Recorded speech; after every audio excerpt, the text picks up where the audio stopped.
Agra helping hand संस्था द्वारा लेखन सामग्री का किया वितरण। रजवाड़ा आटा वाला मंदिर बलकेश्वर आगरा में हेल्पिंग हैंड संस्था द्वारा गरीब बच्चों को लेखन सामग्री का वितरण किया गया, जिसमें मुख्य अतिथि मनोज सोनी, पार्षद प्रियंगज, विशिष्ट अतिथि के रूप में आम आदमी पार्टी उत्तर प्रदेश के वरिष्ठ प्रदेश उपाध्यक्ष एडवोकेट अश्विनी शर्मा, साईं गुरु महेश चंद्र शर्मा, सोहनलाल सोनू एडवोकेट रहे। कार्यक्रम की अध्यक्षता सपना कश्यप, हेल्पिंग हैंड संस्थान की अध्यक्ष सीपी सिंह एवं लक्की दिवाकर द्वारा कार्यक्रम का आयोजन किया गया। कार्यक्रम में पार्षद मनोज सोनी ने शिक्षा पर प्रकाश डालते हुए संस्था के प्रयासों को सराहा। आप नेता अश्विनी साई ने बताया कि जिस प्रकार मनुष्य के लिए रोटी, कपड़ा और मकान मूलभूत आवश्यकता है, उसी प्रकार बच्चों के बेहतर भविष्य के लिए शिक्षा, बच्चों में शिक्षा का प्रकाश फैलाना व देश की तरक्की होगी। गुरु महेश चंद्र शर्मा ने बताया कि शिक्षा बेहद जरूरी है एवं बिना शिक्षा के जीवन अंधकारमय है। संस्था की अध्यक्ष सपना कश्यप ने कहा कि बच्चों को लेखन सामग्री बांटते हुए बहुत खुशी हो रही और बच्चों के बेहतर भविष्य के लिए संस्था निरंतर कार्यक्रम करती रहेगी। कार्यक्रम में बड़ी संख्या में बच्चे व अभिभावक मौजूद रहे। सभी बच्चों को कॉपी, पेंसिल, इरेजर, शार्पनर इत्यादि वितरित किए गए। कार्यक्रम का आयोजन सीपी सिंह व लक्की दिवाकर द्वारा किया गया। आइए देखते हैं आगे की रिपोर्ट।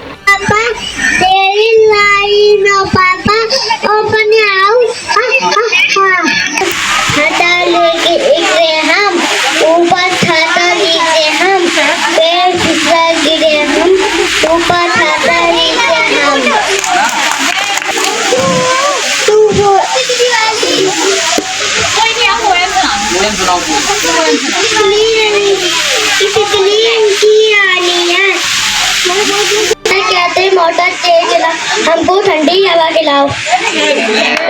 आइयो फूल फूल पे जुमा करके सबको मन को भाई। सागर में गंभीर बनेंगे, भारत माँ की रक्षा की हीर बनेंगे। जन जन जब चले गोलियां, सीने पे रस खाएंगे, अड़े रहेंगे, खड़े रहेंगे, सीना तान के डटे रहेंगे। तो जज जाएगी, बाहर निकालो तो मच जाएगी। ना गिर गए हम, ऊपर साता नीचे हम। Very good Tanya. और कोई है स्वयं सुनाना चाहता है? आ जाओ, जल्दी आ जाओ। कैंप लगाए, क्या कहना है? देखिए, हेल्पिंग हैंड संस्थान है, जो इनके संस्थापक हैं सपना मैडम हैं और भी हमारे साथी भाई हैं, सीपी सिंह बड़े भाई साहब पत्रकार हैं, लक्की दिवाकर जी हैं और वकील साहब हैं मेरे आजू बाजू में दोनों बड़े भाई। और संस्था के जितने भी संस्थापक हैं, ये जितने भी शहर के जितने भी विधानसभाएं हैं, उनमें जितने भी मलिन मोहल्ले में वहाँ जा करके इस प्रकार के कार्यक्रम जो गरीब बच्चे हैं उनके लिए ये कार्यक्रम किया जा रहा है। हेल्पिंग हैंड संस्था के माध्यम से गरीब बच्चों को जो शिक्षा की सामग्री बांटी जा रही है, जिन बच्चों के माँ बाप बच्चों को पढ़ाने में और भी बहुत सारी परेशानियां उनको असफल हो रहे हैं, उनके लिए ये संस्था काम कर रही है। और आगामी समय में मैं आपको बता देना चाहता हूं कि इस प्रकार के कार्यक्रम हर विधानसभा में होंगे गरीब बच्चों के लिए, मलिन मोहल्लों में जा करके। ये तीसरा चौथा कार्यक्रम है जहां मैं भी उपस्थित रहा हूं और आगामी समय में इस प्रकार के जो कार्यक्रम में बड़े रूप लेकर के माननीय मुख्यमंत्री तक, लखनऊ तक इस प्रकार की जो आवाज़ को वहां तक पहुंचाया जाएगा और गरीब बच्चों के लिए वहां के लिए और भी सुख सुविधाएं कराई जाएंगी। हाँ जी, हाँ जी। सोहनलाल सोनी एडवोकेट सिविल आगरा से। आज का जो मलिन बस्ती रजवाड़ा में कैंप लगाया शिक्षा के लिए, तो बच्चे आर्थिक रूप से परिवार कमजोर हैं, बच्चे पढ़ नहीं पाते, आर्थिक स्थिति खराब है, किताब कॉपी नहीं मिल पाती है और जो देश का भविष्य है वैसे अंधकार में जा रहा है। अगर ये संस्था इस तरीके से कार्य करती रहेगी तो आगे वाले समय में देश के जो बच्चे नन्हे मुन्ने पैदा होंगे तो कोई अच्छी समाज में जाएगा, घर को बनेगा, समाज भी अच्छा रहेगा, समाज व्यवस्था देश में तरक्की होगी। इसलिए बच्चों को हेल्प इंडिया जो है संस्था तो कार्यक्रम कर रही शिक्षा का योगदान, इससे बढ़िया कोई काम नहीं है। शिक्षा कभी निःशर्त नहीं जाती। जो शिक्षा ऐसा धन है जो मिल जाएगा, कोई छू नहीं सकता, कोई लूट नहीं सकता है, कोई चोरी नहीं कर सकता। और ये संस्था इससे अच्छा काम करिए, आगे भी चलते रहेंगे भविष्य में कार्यक्रम। और भी हमारी संस्था के उद्देश्य है, तो जैसे वृद्धावस्था है, कुछ परेशानी है, वो कार्यक्रम भी चलाएंगे आगे जाके। और जिन बच्चों को किताब, कॉपी, ड्रेस वगैरह की समस्या होगी उनको भी सोचा जाएगा, समझा जाएगा और सरकार के माध्यम से भी इनको आगे बढ़ाया जाएगा। देखिए, एडवोकेट अश्विनी शर्मा साईं, प्रदेश वरिष्ठ उपाध्यक्ष हूँ आम आदमी पार्टी से, उत्तर प्रदेश से। और आज हम लोग यहाँ एक संस्था है हेल्पिंग हैंड्स, ये संस्था जो काम कर रही है बच्चों को, जो आर्थिक रूप से पिछड़े हुए बच्चे हैं, गरीब बच्चे हैं, उनको सामग्री, पाठ्य सामग्री और लेखन सामग्री बांटने का काम किया, जिसमें कॉपीज थी और पेंसिल, कटर वगैरह जो भी सामान थे, और उनको बच्चों को निःशुल्क प्रदान किया। और संस्था का यह भी उद्देश्य है कि वो संस्था बच्चों को निःशुल्क शिक्षा देना चाहती है। उसके लिए विभिन्न विधानसभाओं में संस्था का उद्देश्य ये भी है कि विभिन्न आगरा की विधानसभाओं में क्रमशः वो इस तरीके के कार्यक्रम लगातार करती रहेगी।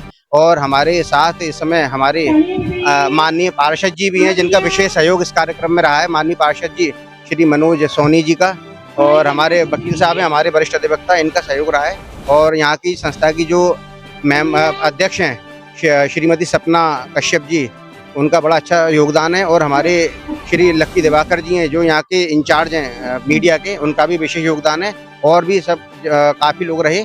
और मैं तो शुभकामनाएं देता हूँ संस्था को और आप सबको और बच्चों को भी कि इस तरह के अच्छे कार्यक्रम होते रहें, क्योंकि रोटी, कपड़ा और मकान ये तो मानव की मूलभूत आवश्यकता है। लेकिन छोटे बच्चों का भविष्य को संवारने के लिए जिस तरीके से एक शिक्षा का प्रचार प्रसार और बच्चों को शिक्षा फैलाना जिस तरह का कार्य है, उस तरह का कार्यक्रम करना बहुत ही पुनीत कार्य है। और मैं बार बार सभी को शुभकामनाएं देता हूँ। राष्ट्रीय अध्यक्ष सपना कश्यप हेल्पिंग हैंड संस्था से मैं शिक्षा और महिलाओं को आत्मनिर्भर और अपने हेल्थ से जुड़े जो इश्यूज हैं, जो बुजुर्ग हॉस्पिटल्स तक नहीं जा पाते, उनके लिए मेडिसिन वगैरह की व्यवस्था कराना, ये कार्य मैं कर रही हूँ। और जैसे कि प्लांटेशंस, हम लोग इन्वायरमेंट बहुत कम होता जा रहा है, हमारे प्लांट्स कम होते जा रहे हैं, बड़े बड़े बिल्डिंग्स बनते जा रहे हैं। तो मैं ये चाहती हूँ कि हम लोग बढ़ चढ़ के इसमें हिस्सा लें। और जो पिछड़े वर्ग हैं और जो गरीब बच्चे हैं, जो शिक्षा तक नहीं पहुँच जाते हैं, कुछ स्कूल्स ऐसे हैं जिनके वो उन्हें एडमिशन्स नहीं लेते हैं, तो उन गरीब बच्चों को हम पढ़ाते हैं, वो भी निःशुल्क अपनी संस्था में। और अलग अलग जगह हम लोग कैंप लगाते हैं, वहाँ पे जाके हम इन बच्चों को पढ़ाते हैं। और उनके पास इतने पैसे नहीं होते कि वो कॉपी तक खरीद लें, तो हम अपनी संस्था की तरफ से उन्हें कॉपियाँ भी प्रोवाइड करवाते हैं, जिससे वो पढ़ लिख के अपने देश का कल का भविष्य बन सकें। एक बात और है, तो पेंशन को लेकर के लोगों को वृद्धावस्था में और उसको बड़ी दिक्कत रहती है, पेंशन उसको अवेलेबल नहीं होता। हाँ, इसके लिए भी है, मेरी विकास भवन में एक फ्रेंड है रितु, उनके द्वारा जिनकी भी पेंशन की समस्याएं आ रही हैं, तो उनके कागज कलेक्ट करके मैं विकास भवन लेकर जाती हूँ और मैं प्रयास करती हूँ कि जो उनकी समस्याएं वो दूर की जाए। और मुझे गवर्नमेंट से भी निवेदन है कि इन जैसे बुजुर्ग हैं, जो विधवा महिलाएं हैं, जो इनकी पेंशन में जो भी दिक्कतें आ रही हैं, वो जल्दी से जल्द सॉल्व की जाए।